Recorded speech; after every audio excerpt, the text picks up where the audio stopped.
नमस्कार, अस्सलाम वालेकुम नाज़रीन। पल पल न्यूज के न्यूज रूम से मैं हूं आपके साथ नदीम अकरम। रूस यूक्रेन जंग के बीच यूक्रेन के दावों ने उन लोगों की पोल पूरी तरीके से खोल करके रख दी है जो दुनिया भर में आतंकवाद को बढ़ावा देने का काम कर रहे हैं।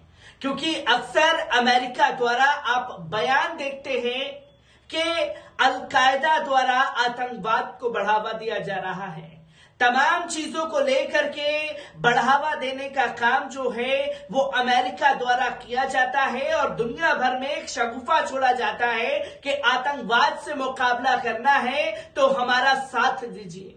और आतंकवाद को असल में कौन लोग बढ़ावा दे रहे हैं? रूस यूक्रेन जंग के दौरान पूरी तरीके से अमेरिका के फर्जीवाड़े की पोल खुल चुकी है और कैसे रूस यूक्रेन जंग में यूक्रेन द्वारा अल-कायदा के हथियारों का इस्तेमाल किया जा रहा है, ये तस्वीरें लोगों के सामने आ गई हैं।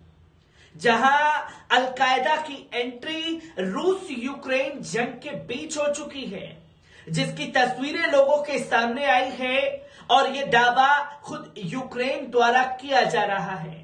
और कैसे इन लोगों की पोल खुली है, इसे देखना और समझना जरूरी है, क्योंकि ये बताया जाता है अमेरिका द्वारा कि भाई आतंकवाद को बढ़ावा जो दे रहा है वो अल-कायदा दे रहा है। और यूक्रेन किसके हथियारों का इस्तेमाल कर रहा है? अल-कायदा के हथियारों का इस्तेमाल कर रहा है और अमेरिका उसे हथियार सप्लाई कर रहा है ताकि वो रूस से जंग लड़ सके। और यानी कि अल-कायदा को पूरी तरीके से पाल पोस कर बड़ा करने में अमेरिका का अहम किरदार लोगों के सामने है। किस तरीके से तमाम अपडेट रूस यूक्रेन जंग के दौरान आ रही है, एक बार इस पूरी रिपोर्ट पर नजर डालते हैं। यूक्रेन की सेना ने रूस को उसके घर क्रीमिया में घुसकर बहुत बड़ा झटका दिया है। यूक्रेन की नौसेना पिछले कई महीने से रूसी नौसेना की फ्रिगेट एडमिरल मकरोव का पीछा कर रही थी, लेकिन उसे सुराग नहीं मिल रहा था। यूक्रेन की मेहनत रंग लाई और आखिरकार उसने एडमिरल मोस्कवा का जगह लेने वाले रूस के मिसाइल फ्रिगेट मकरोव का जोरदार हमला बोल दिया है। यूक्रेन की सेना ने अल-कायदा हूती विद्रोहियों के अचूक हथियार से रूसी युद्धपोत को निशाना बनाया है। यूक्रेन ने पानी के अंदर से चलने वाले विस्फोटकों से लैस ड्रोन की मदद से क्रीमिया में स्थित रूसी नौसेना को काला सागर के बेड़े मुख्यालय में पूरी तरीके से जोरदार हमला बोला। यूक्रेन की सेना ने एक नाटकीय वीडियो जारी करके दिखाया कि उसे रूस के युद्धपोत एडमिरल मकरोव पर हमला बोलने में सफलता मिल गई है। कैलिबर क्रूज मिसाइलों से लैस ये युद्धपोत 409 फुट लंबा है। यूक्रेन के दावे की अभी स्वतंत्र पुष्टि नहीं हुई है। यूक्रेन का यह आत्मघाती ड्रोन एक स्पीड बोट में आकर जा गिरता है। विस्फोट तक लदा हुआ था। रूस ने इस समुद्री ड्रोन को रोकने के लिए हेलीकॉप्टर से गोलियां बरसाई, लेकिन संभवतः उसे सफलता मिली या नहीं इसकी पुष्टि नहीं हो पाई है। रक्षा विशेषज्ञ रॉब ली का कहना है कि यूक्रेन ने रूस एडमिरल मकरोव को निशाना बनाया है। इसे रूस ने मोस्कवा युद्धपोत की जगह काला सागर में तैनात किया था। यूक्रेन ने पिछले दिनों मिसाइल हमले में मोस्कवा का तबाह कर दिया था। इस बीच रूसी अधिकारियों ने दावा किया कि उनके केवल एक युद्धपोत को हल्का सा नुकसान पहुंचा है। रूस ने यह भी दावा किया कि ब्रिटेन के विशेषज्ञों ने इस हमले में यूक्रेन की मदद की है। इस बीच क्रीमिया में तैनात रूसी अधिकारियों ने कहा कि यूक्रेन युद्ध शुरू होने के बाद ये अब तक का सबसे भीषण हमला करार दे रहा है। इस बीच विशेषज्ञों का कहना है कि रूस को अब यूक्रेनी हमले से बचने के लिए या तो अब बहुत ज्यादा संस्थानों का अपने नौसैनिकों को बचाने के लिए लड़ना पड़ेगा या अपने 3 दर्जन से ज्यादा युद्धपोतों की क्रीमिया से वापस बुलाना होगा। यूक्रेन के पास अभी कोई बड़ा युद्धपोत नहीं है, लेकिन आश्चर्यजनक रूप से सफलता मिल रही है। इस बीच सेवास्तोपोल नेवल बस आए वीडियो में नजर आ रहा है कि पानी और बंदरगाह के पास कई धमाके हुए हैं। खुद रूस ने माना है कि इस हमले में उसका बंदरूकी सुरंग हटाने वाला एक युद्धपोत को नुकसान हुआ है।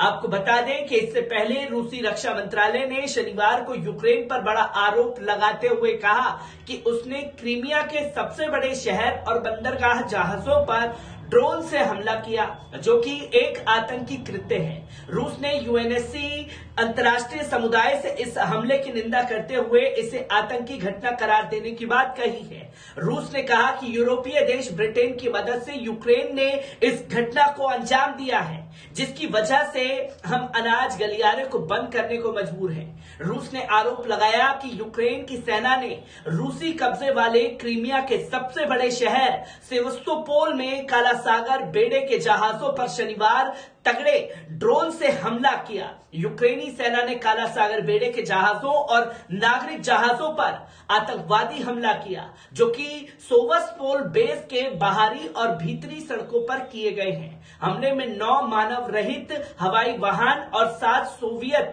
समुद्र शामिल थे। रूसी मारियाज में कहा कि रूसी पक्ष के इरादा यूएनएससी सहित अंतर्राष्ट्रीय समुदाय का ध्यान ब्लैक एंड बाल्टिक समुद्र के रूस में है के खिलाफ किए गए आतंकवादी हमलों की ओर आकर्षित करता है, जिसमें यूके की भागीदारी है। उन्होंने कहा कि इस बात पर जोर दिया जाना चाहिए कि काला सागर बेड़े के जहाज पर जो आतंकवादी हमले किए गए वे जहाज यूक्रेनी बंदरगाहों से कृषि उत्पादों के निर्यात के लिए एक अंतर्राष्ट्रीय पहल के हिस्से के रूप में अनाज गलियारे के तहत काम कर रहे थे।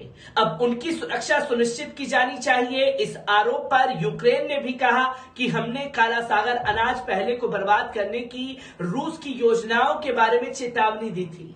अब मास्को अनाज के गलियारे को अवरुद्ध करने के लिए झूठे बहाने बना रहा है, जो लाखों लोगों के लिए खाद्य सुरक्षा सुनिश्चित करता है। मैं सभी देशों से रूस से मांग करता हूं कि वे भूख के खेल को बंद करें और अपने दायित्वों के लिए फिर से प्रतिबद्ध हो। रूसी समाचार एजेंसी ने शनिवार को रक्षा मंत्रालय के हवाले से कहा कि क्रीमिया के जहाजों पर हमले के बाद यूक्रेन के बंदरगाहों से कृषि उत्पाद निर्यात को निलंबित कर दिया। बाल्टिक सागर के बेड़े जहाजों और अनाज गलियारे की सुरक्षा सुनिश्चित करने में शामिल नागरिक जहाजों पर ब्रिटिश विशेषज्ञों की मदद से यूक्रेन ने आतंकवादी कृत्य किया। इस वजह से रूस ने अनाज गलियारे को बंद कर दिया। संयुक्त राष्ट्र के सहायता प्रमुख मार्टिन ने बुधवार को कहा कि रूस यूक्रेन को काला सागर से अनाज निर्यात को फिर से शुरू करने की अनुमति देने वाले सौदे को आगे बढ़ाएगा या नहीं, कुछ कहा नहीं जा सकता। उसे इस नवंबर के मध्य से आगे बढ़ाया जाना चाहिए था। बता दें कि 22 जुलाई को समझौते के तहत यूक्रेन ने काला सागर से अनाज और उर्वरक निर्यात को फिर से शुरू कर दिया था, जो 24 फरवरी को रूस के आक्रमण करने पर रुक गया था। यूक्रेन निर्यात सौदे पर शुरू में 120 दिन के लिए सहमति बनी। गवर्नर मिखाइल के अनुसार शनिवार को सेवास्तोपोल खाड़ी के पानी में ड्रोन के उपयोग के साथ यूक्रेन के सशस्त्र बलों पर हमला विशेष शुरुआत के बाद से सबसे बड़ा हमला था। उन्होंने कहा कि आज हमने इतिहास में विशेष सैन्य अभियान के इतिहास में खाड़ी के पानी सुएवी के रिमोट नियंत्रण सतह ड्रोन से बड़ा हमला किया। उन्होंने कहा कि अब तक सेवास्तोपोल में सीसीटीवी कैमरों से सभी प्रसारण जो पहले नागरिकों के लिए उपलब्ध थे बंद कर दिए जाएंगे, जिसकी तस्वीरें और जिसका कबूलनामा खुद यूक्रेन करता हुआ दिखाई दे रहा है कि ये हमले उसकी तरफ से किए गए और इस हमले में जिस हथियार का इस्तेमाल किया गया वो अलकायदा का हथियार था। अब रूस यूक्रेन जंग के बीच यूक्रेन के पास अलकायदा के हथियार कैसे पहुंचे, ये सबसे बड़ा सवाल खड़ा करता है और इस हमले के बाद रूस ने यूएनएससी में इसे आतंकवादी घटना यूक्रेन की तरफ से करार देने का प्रस्ताव दिया है। मैं ऐसी ही खबरों से आपको रूबरू कराता रहूंगा। दीजिए इजाजत, शुक्रिया।